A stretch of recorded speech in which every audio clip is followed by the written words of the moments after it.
پەیماننامەی لۆزان لە دوای یەکەم جەنگی جیهانی نەخشەی ڕۆژهەڵاتی ناوەڕاستی گۆڕی و سەپاندیشی.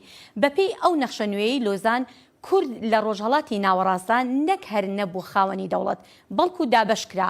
کورد لەو وڵاتانەی دابەش کرابوون بەسەریدا دەستیان کرد بە بەرگری لە خۆکردن لە پێناو مانەوەدا و 99 ساڵیش دوای لۆزان ئەو بەرگری لە خۆکردنە بەردەوامە. ئەم ساڵ کورد لەو هۆڵەدا کە پەیماننامەی لۆزانی تێدا مۆرکرا کۆنفرانسێکی گەورەیان کرد بە بەشداری گەلێک لایەن و کەسایەتی ناسرا و یەکێک لەوانە دکتۆر تەها ڕەسوول ڕۆشنبیر و کەسایەتی ناسراوی کوردە و ئێستاش لە ڕێی سکایپەوە لەگەڵ کورد کۆنێکشنە.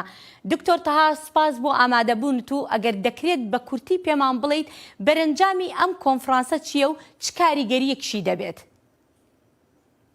باز بۆ جەنابتان کۆنگرەی لۆزان وەکو جەنابتان هێناتان 93 ساڵ و 3 ڕۆژ ئەمڕۆ بەسەر ئەو پەیمانە شومان تێب دەپەڕێت کە وڵاتە زلهێزەکانی وەک بەریتانیا، ئینگلیز، یۆنان ئیمزایان کرد و چەند دەوڵەتێکی تریش پشتگیریان کرد. ئەو ڕۆژە کە ئیمزاکە کراواتە دەستکراوە بن بۆ ئەو گەلانەی کە لەو ناوچەوە دێن. گەلی کورد گەورەترین بەشی ناحەزی و زۆرداری و چۆسانەوە و پێکدادانی بەر. بەڵێ باشە دکتۆر، لەگەڵ تێپەڕبوونی 99 ساڵدا بەسەر ئەم پەیماننامەیە کورد ئێستا لەکوێی هاوکێشە سیاسی جیهانیەکانە؟ کورد ئەمڕۆ معادلەیەکی بەهێزە. کورد ئەمڕۆ قۆناغێکی وای بڕیوە لە پەراوێزەوە بەرەو قوڵایی مێژوو بکەوێتە ڕێ. ئەمڕۆ ئێمە ئەو سەروەریە تۆمارەکەین کە خەوی و حەزی هەزارەها و ملیۆنها شەهید و قوربانیدان بە سەرکردایەتی شێخ سەعیدی پیران کە یەکەم شۆڕشی ئەو قۆناغی دەست پێ کرد بۆ سەی ڕەزا و بۆ قازی محەممەد و شۆڕ جێرانی سەرکردەکانی ترمان. ئەو قۆناغە پێش ئاسوەیە بەدی دەکرێت کە کورد ئیتر بەرەو خۆرهەڵات بەرەو خۆرهەڵات بەرەو ئازادی بەرەو یەکسانی هەنگاو دەنێت. بەڵێ دکتۆر، لەو کۆنفرانسەی کە خۆت لەوێ ئامادە بووی دەمەوێت بزانم زیاتر تیش خرایە سەر چی، باسی چی کرا؟ لەویانە خۆشبەختانە هەموو یەک دەنگ، یەک ڕنگ، یەک دەستا بڕیاری ئەوماندا کە کۆتایی بێنین بە خیانەت، چونکە مێژوویەکی زۆری کورد مێژووی پاشخۆڵ و خیانەت بووە. یەکێتینەتەوەی دروست بێت، هەمومان بە یەک دەنگ، بە یەک ڕنگ، بە یەک هەڵات پێشوازی بکەین یا سەردانی هەموو سەرکردەکان و هەموو وڵاتە زیندەکانی جیهان بکەین کە بڵێ میلەتێک کە 100 ساڵ پێش ئێستا 6 ملیۆن و ئێستا 60 ملیۆنە وەکو هەنار ئێمەیان بە چۆن ئەلکێشی بەدیوارێکە ئاوا پەرتەوازی هەموو جیهان بووین. لەبەر ئەوە پێویستە ئەم میلەتە شایستەی خۆی بێت، چونکە خەباتەکەی ڕەوایە، کۆشەکەی حەقا، بۆیە پێویستە ئەم میلەتە جێگەی خۆی بگرێتە ناو قوڵایی مێژووە و سەروەریەک وەک سەروەریەکانی پێشوو تۆمارکە بۆ مرۆڤ بۆ مرۆڤایەت. بەڵێ باشە دکتۆر، دەمەوێت بزانم بەڕای جەنابەت هیچ زەمینەیەک هەیە بۆ ئەو یەکێتیەی کە باسیەکەیت؟ بەڵێ خۆشبەختانە زەمینە هەیە. ئەگەر جەنابتان لەناو ئەو کۆبوونەوەی لۆزان بوونایە هەست دەکرد کە ئەو مرۆڤە قارەمانە کوردە سەربەرزانە لە ئیسلام و عەلەی و شەبەک و یەزید و مەندایی و ئەوانەی هەمومان ئەوی حەزەتی محەممەد و حەزەتی موسا و عیسامان دەهێنن کە بریتیە لە پەیامی ئاشتی یەکسانی کوردایەتی کە هەمومان بە یەک دەنگ هەنگاومان ئەنا بەرەو ئەوەی کەوا بە کوردستانیشی ئازاد سەر بەخۆی یەکتان هەنگاو بنێ. ئێمەش لەگەڵ گەلانی ناوچەکە گەلانی دنیا بەرەو سەرفرازی بۆ پێشەوە بڕۆین. بەڵێ دکتۆر، لەگەڵ هەموو ئەمانی کە باست کرد پێت وایە کورد زەمینەیەکی ڕەخساند بێت بۆ خۆی بۆ هەبوونی دەوڵەتێکی کوردی؟ قوربان مەفهومی دەوڵەتی کوردی ئەگەر هەبێت ئێمە بە تاسەوە بە شەوقەوە بەرەو ڕووی بێت، چونکە لەو خۆناغەدا درێخیمان نەکرد لە قوربانیدان. هەر سەیری کوردستانی باشوورکە 4500 گوسوتا 32 دانە قەزا و ناحیە هیچ نەما 182,000 کەس ئەنفال کرا 10,000 بەرزانی بە ڕۆژ تەناوچوون. ئەم سەروەت و سەعامەت تەنها باشوور ئەگەر سەیری کوردستانی باکوور تۆڵی زیلانەوە بیگرە حتا ئەمڕۆ کۆبانی سەروەت لە قوربانیدان اینجا ئەو قوربانیدانی کە لە ڕۆژهەڵات و لە وڵاتان لە بەشەکانی تری کوردستانە بەدی هاتووە و ئەمڕۆژ لە کوردستانی باشوور لە ڕۆژاوای لە کوردستانی ڕۆژاوا سەروەریی گەورە کۆمارە هەمووی ئەمان پێشمەرگە بوون لە کۆبانی ئەمڕۆ خۆش وڵاتانی دنیا اعتراف بەوە دەکەن کە فعلا میلەتی کورد میلەتێکی خارەمان و سەربەرزە دەبێ هەر بەر سەربەرزی بشی. بەڵێ دکتۆر تەها ڕەسوول زۆر سوپاس دەکەین کە لەگەڵماندا بووی لەم بەرنامەیەدا. بەڵێ فەرموو.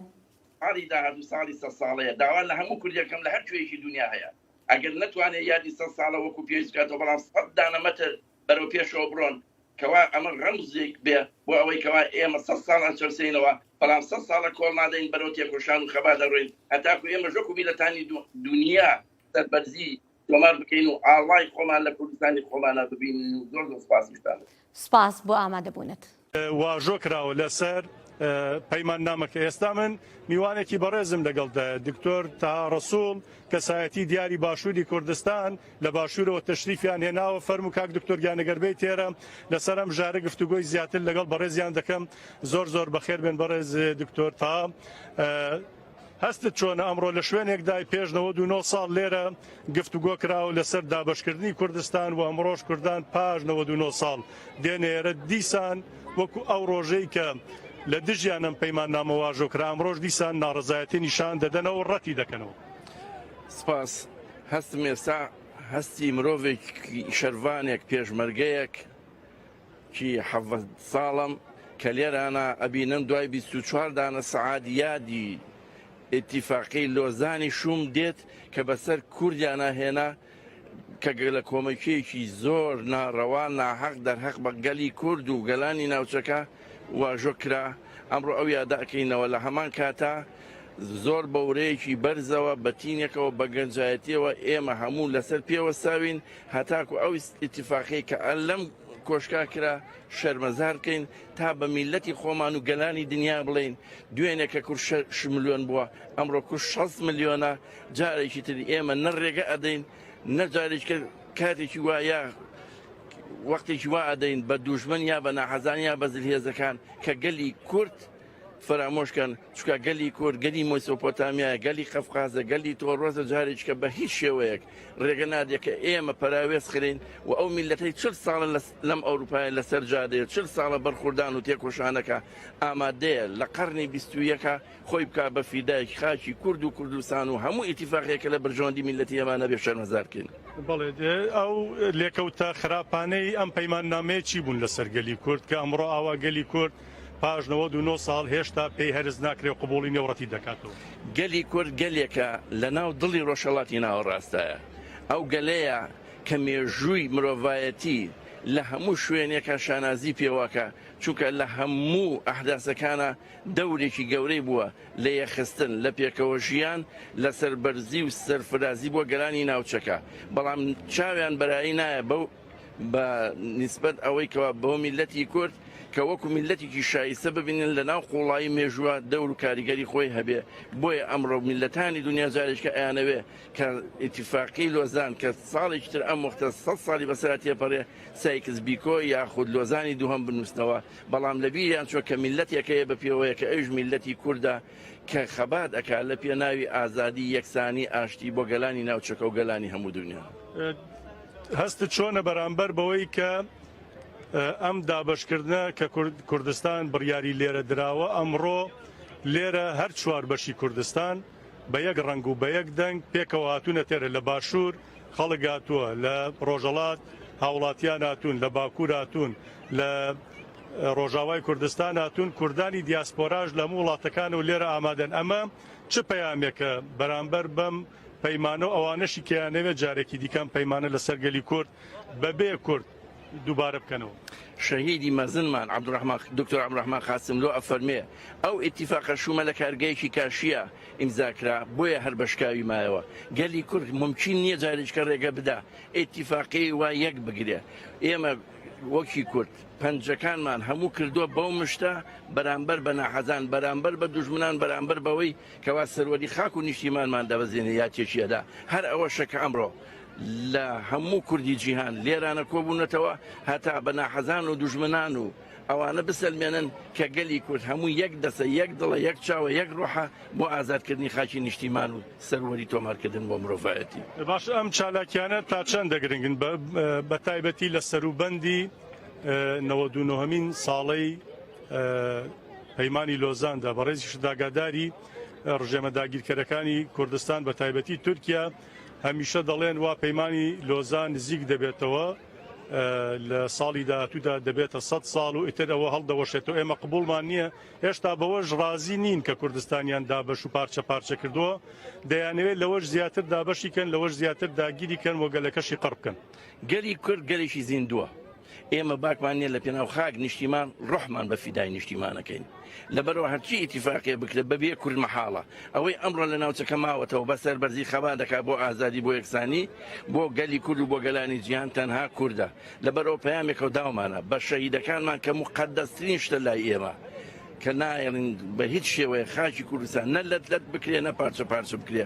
ئومێدەوارم دۆستانمان دوژمنانمان لەوە تێبگەن وەرن با هەموو بە یەکەوە سنوورەکان بکەین بە سنوورێکی ئاشتی واز لەوە بێنین کورد و ئەرمەن و فارس و عەرەب هەمومان بە یەکەوە نیشتیمانێکی ئازاد بۆ ناوچەکە خەڵق بکەین کە ئەوە دوا پەیمانە دوا بڕیارەوە. ئەمەش پەیمانە پیرۆزەکەی حەزرەتی موحەممەد، حەزرەتی عەلی، حەزرەتی موسا و عیسا و تەواوی تێکۆشارانی دنیاە. زۆر باشە. بەڕێزە داگاداری ئێستا هەڕەشە لەسەر هەم باشووری کوردستان هەیە دەستکەوتەکان لەوێ هەم ڕۆژاوای کوردستان. ڕژێمی تورکیا بە تایبەتی ئەردۆغان لە چەند ڕۆژی ڕابردوودا کۆمەڵکوژیەکی خوێناوی لە زاخۆ ئەنجامدا و بەتەمایە ئەم گەلە هەمووی کۆمەڵکوشکا و بە شێوازێک لە شێوازەکان ڕۆژاوای کوردستان و دەستکەوتانەی هەن لە ناوی بەرێت. پێویستە لەم جۆرە کۆبوونەوان و کۆبوونەوەی هاوشێوەی تردا ئێمە چی بکەین بۆی بتوانین بەر بەو سیاسەتە خوێن ڕێژەی ئەردۆغان و ڕژێمە داگیرکەرەکانی کوردستان بگرین. بەداخەوە پێویستە ئۆردوگان مێژووی ڕابردوو بخوێنێتەوە، چونکە سەدان ساڵە ئەو تەجروبانە هەمووی فاشیل بوو، هەمووشی فاشیلی هێنا هەتا ئەوە هەفتانین ئەوە زاب ئەوە منتیقەکانی تر لە هەرکوێ هێرشیانێ ناو هێرشەکە بە سەرکەوتوی ئەنجام نەدراوە بۆ چونکە میلەت یەکەیە بە پێوە بۆ ئازادی خەباتی خۆی ئەکا و ئەمڕۆ کە من لەگەڵ جەنابتا قساکەم لە کوردستان جەرگە سووتێ بۆ کوڕوزیە گاتە ئاسمان. ئەمە پەیامێکە تا لە ئێوە ئاشکرابێ ئەی هەموو جیهان مێژووی ئێمە زۆر زوحاکی خستە چاڵ ئەوەی بەرامبەر بەگەلی کوردیشی بۆسێتەوە چارە نووسی وەکو زوحاکان و زوحاکانی دواترە بێت چکە بدنیە ئێمە نەتوانین نەیشکێنین چونکە ئێمە پەیامان ڕاستە و خەباتیشمان حەقە. زۆر باشە. لە دوای 99 ساڵ منداڵانی کورد نەوەکانی کورد لە پشتەوە ئێمەوە دیارن باڵای ڕەنگاوڕەنگی کوردستانەوە. ئەوانەی کە کوردستانیان دابش کرد ئەوانەی کە دەیانویست کوردستان خەڵکەکەی قڕ بکەن ئەمڕۆ دیمەنێکی وە چ پەیامێکە بۆوە؟ ئەوان ئێستا لە ژێر خاکان بەڵام ئێمە تۆیەکمان چاندوو ئەم مناڵانەی ئەم زارۆکانەیە کە جەنات دەڵێ لەبەر ئەوە میلەتێک ئامادە بێت لە قەرنی 21ەکە لە عەسری ئەو پەڕی تەکنەلۆژیای ئایپاد و گالاکسی و ئایفۆنە بتوانێت جیلێکی ئاوا پەروەردەکە ئەبێ ئێمە ڕەحمەت لەو دایکانە ڕەحمەت بۆ ئەو دایکانە بنێرین لەعنەتیش بۆ ئەوانە بنێرین کە واژوێ ئەوان کرد ئەم میلەتە قارەمانە کە بە درێژایی مێژوو هەبوو خەباتی کردووە ئەیانەوێ بیسترنەوە یا لە ناوی بەرن. زۆر باشە. ئێوە هەڵبەتە تەنهانین لە باشووری کوردستانەوە هاتوو نەگەر زانیاری ئەوەش بدەن لە باشووری کوردستانی شۆشان دێگاتووە بەڕێزی شدێکێکی لە ئەندامانی و شاندە ئەگەر هەندێک زانیاریش لەلا بێ لەوبارەوە بیدەیتە بینەران سپاسە دەکەن. ئێمە لە شاری شێخ محمودی نەمرەوە لە کوردستانی باشوورەوە وەکو کورد وەکو ئینسانی خۆبەخش یاخود وەکو ئینسانی مستەقیل هاتوین لێرە کە لەگەڵ میلەتی خۆمان کە هەموو پارچەکانە لە قەفقاز و لە ڕۆژهەڵات و لە ڕۆژاوە و لە باشوورەوە هاتوین کەوا هەموو بە یەک دەست هاوار بکەین بڵێن ئازادی بۆ ئەو نیشتیمانەی کە سەدان ساڵە خەباتی تیاکە و ڕۆڵەکانی کە بە قوربان. زۆر سپاسە دەکەم کاک دکتۆر ڕەسوول کەسایەتی دیاری باشووری کوردستان سپاس بۆ ئامادەبوونت سپاس بۆ پەیامە گرنگەکان. سپاس بۆ جەنابتان سەرکەوتن بۆ کورد بۆ کوردستان هەر بمێنن بە خۆش و بە شادی بژی کورد بژی کوردستان چەپکێ گوڵ و چەپکێ نێرگس مەرجی نیشتیمانم نەبینم هەرگیز و هەرگیز. ئێمە ژیوادارین مەرگی نیشتمان نەبینین گەلی کورد هەر زیندووە. سپاس. عادیتر یادی سەد ساڵەی ڕۆژەشومەکەیە کە گەلی مەزنی کوردیان پارچە پارچە کرد. ئەمڕۆ ئەو ڕۆژەیە کە خاڵێکی عاد و سەرشۆڕیە بە ناوچاوانی هەموو مرۆڤایەتی و ئەوانەی کە بەشداریان کرد لە واژۆکردنی ئەو بەڵێننامەیە کە کورد پارچە پارچە بکرێت. ساڵێک کە ئێمە هەر لێرانە یادی سەد ساڵەیەکەینەوە کورد لە هەر کوێ بێ یەک دەست یەک ڕۆح یەک دڵ کۆشش دەکەن بۆ ئازادی بۆ کوردستان بۆ کورد ئێمە وەکو گرۆپی مێرکەپان لۆزان لە دوێنێەوە هاتوین لێرانەوە ساوی ئەو یادە سوما وەکو نوقطەیەکی عالیات دەکەینەوە هیوادارم هەمومان یەک دڵ یەک دەست یەک پارچە کۆششکەین بۆ ئازادی بۆ کورد بۆ کوردستان لەگوێ کورد هەبێ بۆ ئەوەی بەیانی ڕاستەقینە ئەو میلەتە هەژاران کە ئەمڕۆ 6 ملیۆن و 6 ملیۆن بوو کە بەڵێننامەیە دروستی کە بە ڕۆحە گیان هەمومان هاواتێک بیلاتی کوردستان